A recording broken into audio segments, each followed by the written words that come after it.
Jojo Banta Karina. Baiklah, kami dari kelompok 1 akan mengidentifikasi struktur teks cerita sejarah dari novel Kemelut di Majapahit. Nah, sebelum itu, kami akan memperkenalkan diri kami. Perkenalkan, nama saya Maria Melisa Raja Buku. Nama saya Roida Ayu Bang Manalu. Nama saya Desiana Bancin. Perkenalkan, nama saya Nufida Meka. Perkenalkan, nama saya Desi Maranata Japa. Perkenalkan, nama saya Rosmalinda Siotang. Baiklah, sebelum kami menyampaikan mengenai struktur teks cerita sejarah dari novel Kemelut di Majapahit, ada baiknya saya akan menyampaikan apa-apa saja struktur teks cerita sejarah.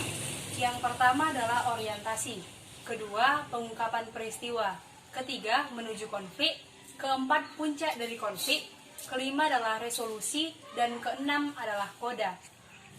Nah, di sini kami menjelaskan ataupun menyampaikan struktur teks cerita sejarah dalam bentuk segitiga, seperti yang tertera pada gambar ini.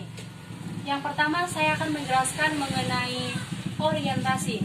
Nah, letak orientasi adalah di sini, di sudut dari segitiga, tepatnya di sini. Nah, orientasi atau pengenalan tokoh, latar, dan situasi.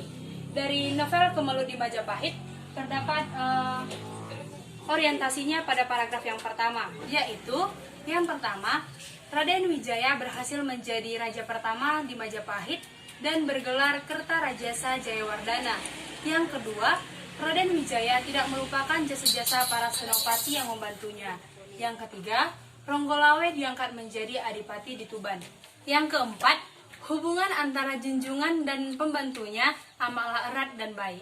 Saya akan menjelaskan di bagian kedua, yaitu pengungkapan peristiwa. Saya mengambil ini dari paragraf 2 sampai 4. Poin yang saya dapat yaitu pertama, Sang Prabu menikahi 4 putri mendiang Raja Kartanegara dan seorang putri dari Melayu. Kedua, pasukan Melayu datang membawa 2 putri bersama. Ketiga, Sang Prabu terpakau kepada Dara, pekat yang menjadikannya istri kelima. Poin yang keempat, terjadinya persaingan di antara para istri, mudanya hingga mulai terjadi perpecahan. Baiklah, saya akan menjelaskan bagian yang ketiga, yaitu menuju konflik atau rising action. Pada segitiga struktur teks novel sejarah, rising action atau menuju konflik berada pada di atas atau hampir sampai dengan puncak konflik. Adapun menuju konflik daripada novel sejarah Kemelut di Majapahit itu berada pada paragraf 5 dan 6, yaitu antara lain perpecahan, persaingan, dan kebencian semakin terjadi karena Ronggolawe yang berpihak kepada Dyah Jayantri. Yang kedua, pengangkatan Patih Hamengkubumi menjadi Senopati Nambi banyak dipengaruhi oleh Darapeta. Dan yang ketiga, setelah Ronggolawe mendengar pengangkatan Senopati Nambi, ia sedang makan, tiba-tiba membanting nasinya ke lantai. Saya akan menjelaskan bagian puncak konflik atau komplikasi. Puncak konflik atau komplikasi merupakan bagian yang paling besar dan menyebalkan. Dan pada bagian ini juga dapat menentukan nasib beberapa tokohnya. Jadi, puncak konflik dari Kemelut di Majapahit adalah Ronggolawe tidak setuju atas pengangkatan Nambi sebagai pepatih.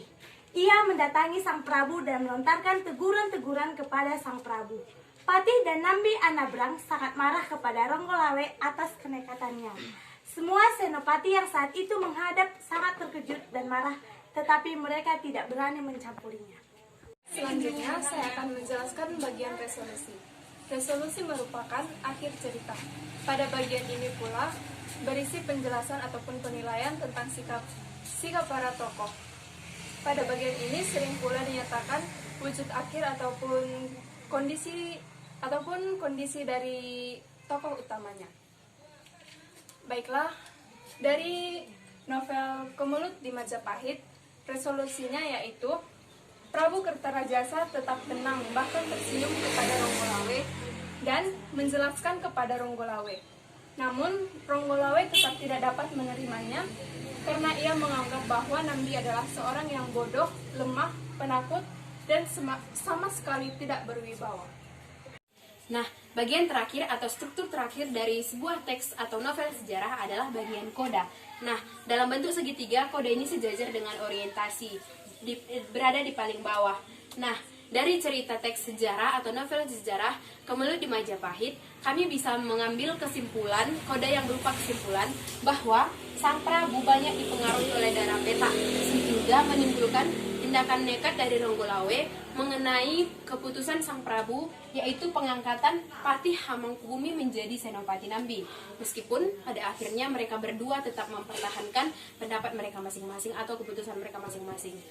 Nah, cukup sekian yang bisa kami sampaikan. Kami mohon maaf bila ada tutur kata kami yang kurang berkenan, dan kami juga mengucapkan banyak terima kasih atas perhatiannya. Juah-juah bantakannya.